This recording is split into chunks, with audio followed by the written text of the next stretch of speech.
राजस्थान चुनाव को लेकर सचिन पायलट की क्या है रणनीति? क्या सचिन पायलट समझ गए हैं कि बदलने लगी है हवा?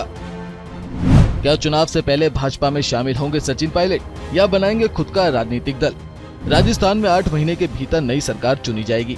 प्रदेश की सत्ता में कांग्रेस, भाजपा या कोई तीसरी पार्टी आएगी, ये तो जनता ही तय करेगी। लेकिन सरकार बनाने के लिए सियासी दलों ने अपनी मास्टर प्लानिंग बनानी शुरू कर दी है। दोस्ती से लेकर दुश्मनी का भी दौर शुरू हो गया है। कौन किसको मात देगा, ये देखना दिलचस्प होगा।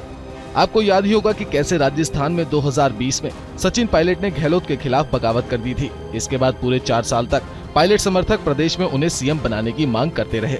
राहुल गांधी की भारत जोड़ो यात्रा से पहले इस मांग ने जोर भी पकड़ा था, जिसके बाद राहुल गांधी को कहना पड़ा कि सीएम गहलोत और सचिन पायलट दोनों ही पार्टी की धरोहर हैं। चर्चा ये भी थी कि अगर गहलोत को कांग्रेस का राष्ट्रीय अध्यक्ष बनाया गया तो सचिन पायलट को सीएम बनाया जाएगा। लेकिन गहलोत समर्थकों ने 25 सितंबर को कांग्रेस विधायक दल की बैठक का बहिष्कार कर दिया। ऐसा अनुमान लगाया जा रहा था कि विधायक दल की बैठक में सचिन पायलट को सीएम बनाने का एक प्रस्ताव पारित होगा। लेकिन बैठक से पहले ही गहलोत समर्थक शांति धारीवाल और महेश जोशी ने बैठक का बहिष्कार कर दिया और स्पीकर सीपी जोशी को इस्तीफे सौंप दिए थे।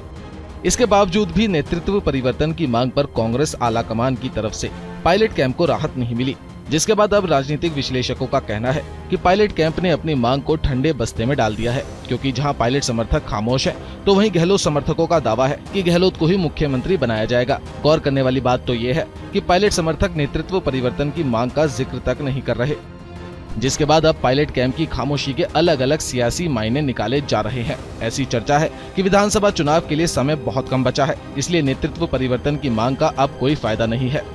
पायलट ने अपनी कॉन्स्टिट्यूएंसी में भी ऐसे ही संकेत दिए हैं। सचिन पायलट ने हाल ही में कहा था कि ऊपर वाला सब देख रहा है। पायलट के बयान से ये साफ जाहिर है कि पायलट ने एक तरह से अब सब भगवान भरोसे छोड़ दिया है। ऐसे में नेतृत्व परिवर्तन की मांग का कोई तुक नहीं बनता, क्योंकि चुनाव के लिए 1 साल से भी कम समय बचा है।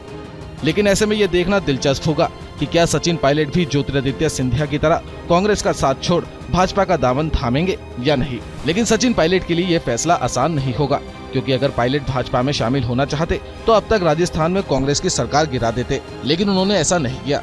हालांकि उस वक्त समीकरण अलग थे और आज समीकरण काफी अलग है, जिससे इस बात की संभावना से इनकार नहीं किया जा सकता कि शायद सचिन पायलट आखिरी वक्त में अपने पत्ते खोले। ऐसे में वह अगर भाजपा में शामिल नहीं होना चाहेंगे तो वह अपना खुद का राजनीतिक दल बना सकते हैं।